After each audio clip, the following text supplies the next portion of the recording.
Hey guys, and welcome to the next part of the League of Legends tutorial. In this part I want to show you how to ward on the right spots. Especially for beginners, it's important to don't get ganked, concentrate on farming and getting fed. So let's start with the top lane. In our example, there's Irelia doing some fun with her enemy. You can see the 3 ward spots I marked with a pink spot.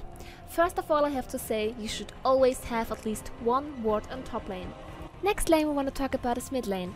There are 4 important ward spots. Of course, especially if your lane doesn't work well, it's expensive to ward all the 4 spots, so maybe you can talk about with your jungler so he can ward his jungle entries.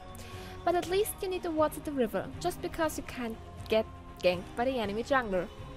Your jungler should ward the jungle entries to don't get counter jungled. Additionally, he can ward red and blue buff, so you can catch the enemy jungler. On bot lane there's often a big ganking party, so here you need good warding and a fine map overview. That's mainly the job of the support, but the AD carry have to ward too. So you can see it depends on your enemy where you ward. With the enemy Blitzcrank, you will ward across in the right lane side just to don't get crapped.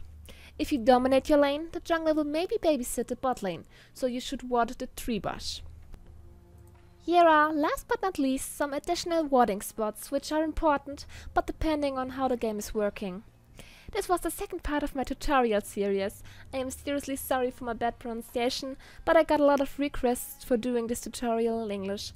I hope you understand what I wanted to tell you. I would be pleased about feedback and comments. So, I hope you enjoyed it. Stay tuned and we will see each other on the fields of justice.